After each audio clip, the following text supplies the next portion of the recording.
ကိုယ့်ရဲ့ PC ဖြစ်ဖြစ် laptop ဖြစ်ဖြစ်လေးနေရဆိုရင်အခုပြထားလေးနဲ့အချက်လေးနဲ့နော်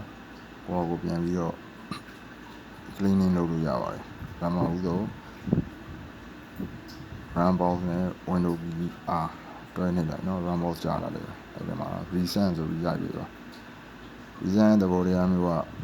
သူရဲ့ဟိုလက်ရှိအရင်တော့သုံးထားတဲ့ file တွေပေါ့နော်အဲ့မှာအများကြီးဖြစ်နေအဲ့ဒါကို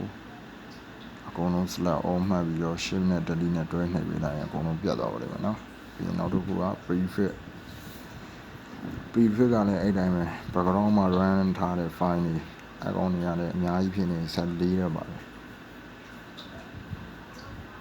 အဲ့ဒီမှာဆိုရင်လည်းခုနလိုပဲ select all မှတ်ပြီးတော့ shift delete နဲ့အကုန်လုံးဖြတ်ပေးလိုက်ပါတချို့ background မှာလက်ရှိ run နေတဲ့ဟာတွေဆိုရင်ဖြတ်မရဘူးဆို skip လုပ်လိုက်ပါနော်ပြီးရင်နောက်တစ်ခုက percent tempက temporary file အဲ့လိုယာယီအသုံးပြုထားတဲ့ file တွေပေါ့နော်အကောင်တွေများနေဆိုရင်လည်း14တယ်အဲ့တော့ကြတော့အကောင်တွေကိုလည်း select all မှတ်ပြီးတော့ shift delete နဲ့ဖြတ်ပေးလိုက်ပါဒါလည်းထိုးနည်းတော့မယ်တချို့ file တွေကလက်ရှိ run နေတယ်ဆိုရင် skip လုပ်လိုက်ပါနော်နောက်တစ်ခုက temp လည်းအဲ့တိုင်းပဲ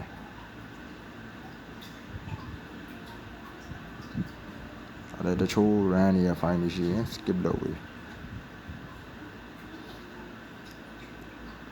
နောက်တစ်ခုက clean mgr ကသူကအဲ့မှာ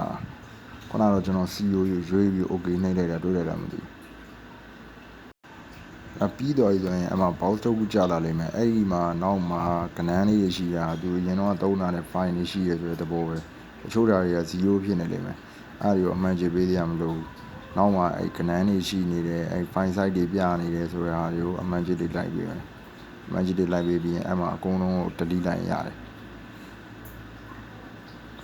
file များရင်များတော့နည်းနည်းကြာတတ်တယ်နောက်တစ်ခုကလည်း clean mgr ပဲခုနကကျွန်တော်ပြောသလိုမဟုတ်ကျွန်တော်ဇက်ကတော့ C ရယ် D ရယ်နှစ်ခုရှိရမလို့ကျွန်တော်က D နောက်တစ်ခါရွေးလိုက်တော့ကြတော့ D မှာကြတော့သုံးထားတဲ့ file တွေကမရှိတော့ကြတော့အကောင်ဒီတိုင်းပဲ okay ပေးလိုက်အောင်မယ်ပြီးရင်နောက်တစ်ခုက CMD ဆို command line နဲ့ကိုကျွန်တော်တို့သွားမှာဒါရိုးဆက်တချို့ဆက်တွေကတော့ administrator နဲ့သွားကြရမလို့ဒီတိုင်းပဲ CMD ဆိုပြီးတန်းဝင်သွားရင်တော့ရတယ်အဲ့ဒီမှာကျွန်တော်ပြထားတဲ့ကျွန်တော်ခု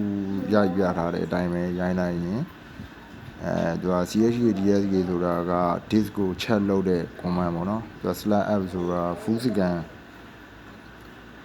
လုံးမယ်ဆိုတဲ့သဘောမျိုးပေါ့အဲ့မှာဒီကောင် scan ဖတ်ဖို့ကသူက yes no မေးလိုက်မယ်အဲ့မှာ one ကိုမေးတယ်ဆိုရင်သူက yes သဘောမျိုးပေါ့နော်အဲ့မှာပြီးတော့နောက်တစ်ခုက chhdsk/f အကောင်ထိပ်မှာကျွန်တော်အဲ့ colon ချိန်လိုက်တာတွေ့လားမသိဘူးကျွန်တော်ဒီမှာက header က C ရယ် D ရယ်နှစ်ပိုင်းပိုင်းလာတာမို့လို့တကယ်လို့ EF တွေရှိမှဆိုရင် E ရယ် F တွေရှိပါထပ်သွားပေးရမှာထပ်သွားပြီးတော့အဲ့တိုင်းပဲ chhdsk/f chhdsk/f ရှေ့မှာတော့ချိန်တဲ့ဟာက E ကိုချိန်နေတယ်ဆိုရင် E full colon ဆိုတာဒီအပြောက်ကလေးနှစ်ပြောက်ကိုပြောတာF ကိုချိန်နေတယ်ဆိုရင် F full colon သူအဲ့လိုမျိုးတော့ချိန်ပေးရမှာပေါ့ပြီးဆိုရင်အဲ့ထဲကိုရောက်သွားပြီဆိုတာနဲ့ရှေ့က root က D ဆိုရင် D ရဲ့နောက်မှာ chhdsk/f E ဆိုရင်လည်းအဲ့တိုင်းပဲ chhdsk ပြီးရင် /f အဲ့ဒါဆိုရင်သူကအမှ state 1 2 3အဲ့လိုမျိုး state 3ခုနဲ့သူက run သွားလိမ့်မယ်အဲ့ဒါကအရင်တော့ကfile တွေပေါ့နော် file တွေကိုသူကပြန်ပြီးတော့စီစစ်ပေးတဲ့သဘောမျိုးပေါ့ပြီးတော့ဆိုရင်အကောင် exit နဲ့ထွက်လာရတယ်ပြီးနောက်တစ်ခုကကျွန်တော်တို့ကခုနက C ပိုင်းကိုကျွန်တော်တို့က check it run လာတယ်ချက်ချင်းမ run ဘူးဗျာအဲ့တော့ကိုသူက reset ချပေးရတယ် reset ချလို့ပြန်တက်လာပြီဆိုရင်အဲ့ကြမှာသူက C partition ပိုင်းကသူက run မှာအဲ့မှာခုနက second အနေတွေးလိုက်တာမသိဘူးအဲ့ second အတွင်းမှာ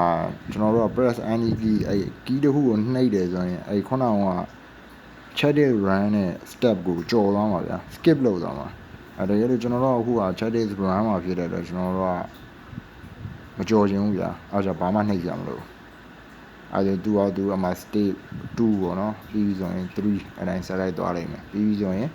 တရားရိုင်းလုံးဖြစ်ပြီးသွားပြီဆိုရင်သူအောင်သူ reset ပြန်ကျသွားလိမ့်မယ်ပြန်ကျသွားပြီးတော့ပြန်တက်လာလိမ့်မယ်ပြန်တက်လာပြီးရင်အဲ့ဒါဆိုရင် all scan အကုန်လုံး complete ဖြစ်သွားပါပြီ